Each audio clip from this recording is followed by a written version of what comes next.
Hey everybody, it's Jason Blaha here, and today I thought I would talk to you guys about something that kind of came through my news feed yesterday. And it's one of these crazy stories, and it is fitness related because we start talking about vaccines and things like that. We are talking about health and fitness ultimately because these things are critical.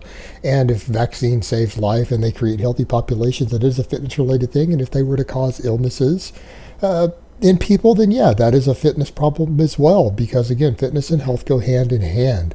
And Jenny McCarthy made a statement, and yes, guys, I'm aware that this is satire. Let me make that clear up front. I know that she wasn't actually serious about this, of stating that we should give ISIS vaccines because it will give them autism and they'll be easier for us to defeat. And this is someone who joined the anti-vax movement because she has a son who was diagnosed with autism.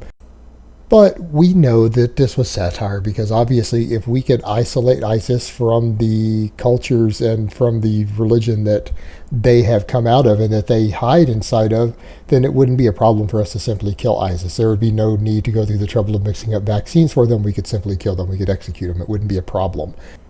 But the problem with this is that this level of insane satire tends to really make all anti-vaxxers look really stupid. And I have friends who are anti-vaxxers, so I'm not saying that you guys are all stupid because you're not.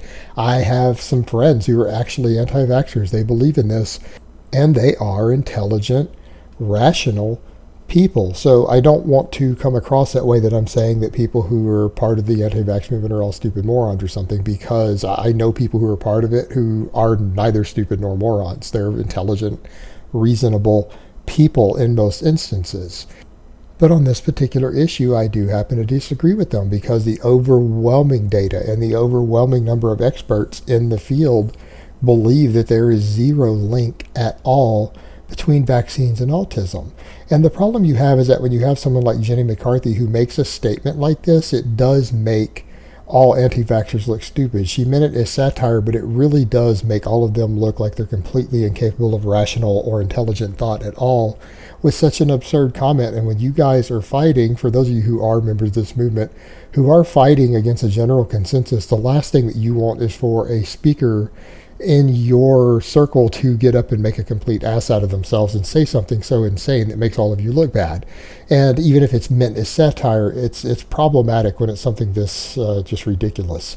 Now, the thing is, do I understand why someone like Jenny McCarthy gets into this? Yeah, absolutely. Her son was diagnosed with autism, and as a parent, I would think any parent, if something bad happens to their child, they're going to want answers. They're going to want it to make sense. They're going to want to know the cause. What caused this? Even if there is no cause that we can find, they are going to find something. And I think that's normal for people to do that. That's a normal psychological response to something awful happening to your child, like them, again, coming down with a life-altering medical issue that affects them for the rest of their life.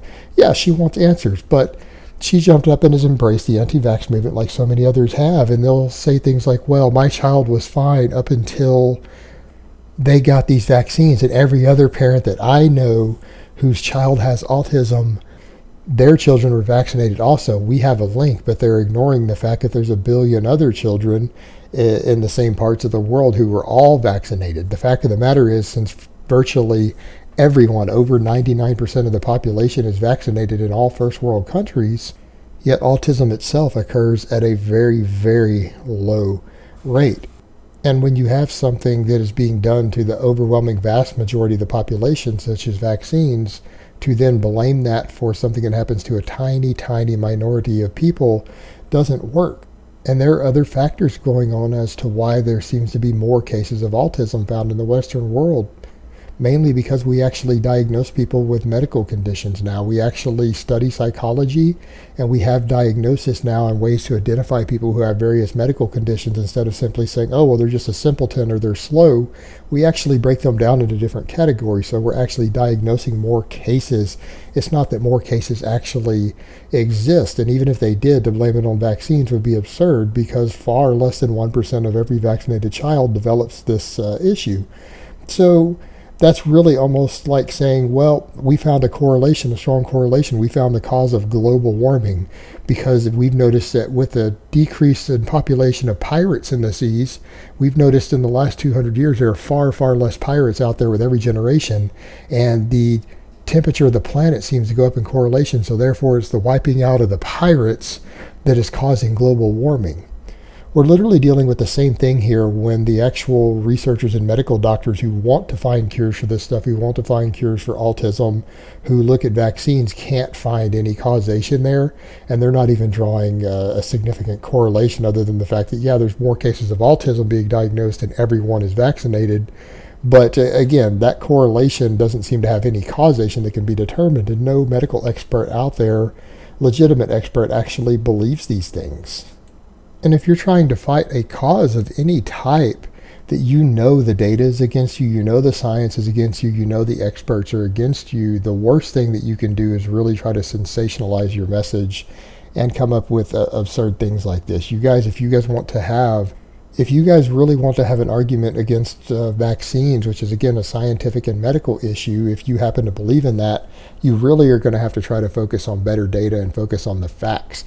You're going to need to actually find a causation and a strong correlation between that, meaning you're going to need to find researchers who can actually find a cause from these vaccines that is causing autism, that maybe it's just some issue with an epigenetic thing, or people who are predisposed genetically to autism. It might be exacerbated by some specific substance in the vaccines that you can then have removed later, because the vaccines themselves don't actually seem to cause this at all or have any issue. So it would have to be some filler in there. And I know people are talking about always with, well, the mercury.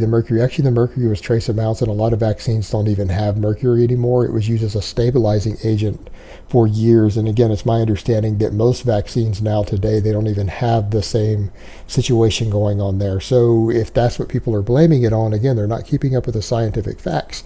But the point is, if you truly believe that there's a medical issue being caused by this, the best thing you can do is not be absurd with it and over the top with it, but try to find the data. So look and see if there's a cause that someone is missing. Look for research showing that, hey, maybe there's a specific filler or something we're putting in there that's exacerbating this, because it wouldn't be caused by the dormant viruses and things involved in vaccines that are used, because again, you're just using the immune system to create antibodies by introducing a dead or weakened version of the virus so that your body recognizes that virus and starts creating antibodies to fight it in the future. That is what a vaccine is.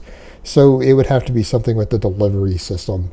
And that's where your main focus is going to need to be. Or you need to find some other reason that you hate vaccines other than something that's been completely disproven, like the autism thing.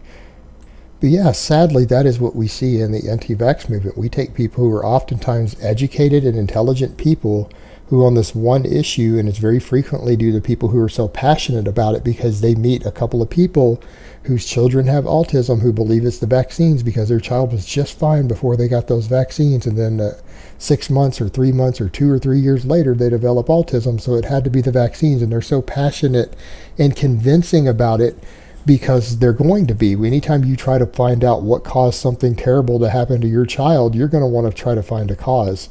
And we see this with tragedies with parents all the time, and they start these crusades when something bad happens to their child, and there's too many for me to cover right now, but I mean, those of you in the fitness world know, like the Taylor Hooton story, that really, if steroids were not involved in his death at all, his suicide, they were a small contributing factor. He was on SSRIs and everything else. But because of that, the Taylor Hooton Foundation was started, and his family started this campaign to imprison everyone who touches anabolics. It's like their life goal to make sure that anyone who's ever sold them, used them, put them into their body gets the longest prison time possible. That is his life mission, because he knows that those steroids killed his son. And this father is convinced of this and speaks about it very passionately and has even spoken before Congress about it.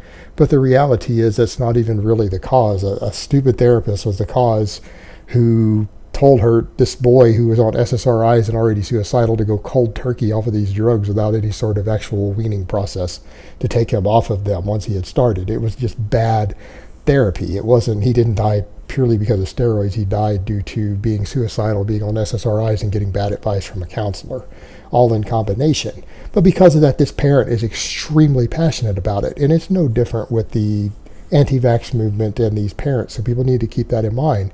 They will give these impassioned speeches, but at the end of the day, the data isn't there to support this idea. And if they're wrong, and I believe they are wrong, if they are wrong, the damage and the trauma that they will cause by trying to get vaccines removed is absolutely enormous in terms of the loss of human life and human suffering.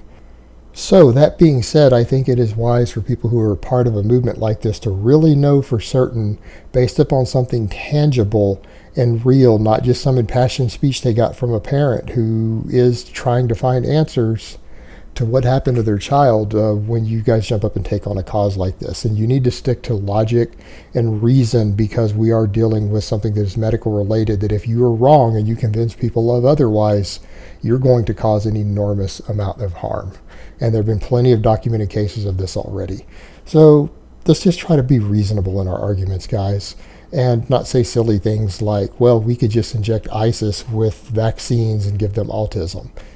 Although, on the other hand, people who really and truly believe that vaccines are life-saving and do not cause autism might actually argue that that sort of argument is exactly what needs to be put out there to show how absurd the actual arguments towards it really are, and to undo some of the potential damage. But, that's the other side of the coin. All right, guys, but that's really all I have to say on that today. I hope it's been informative, and I will talk to you guys next time.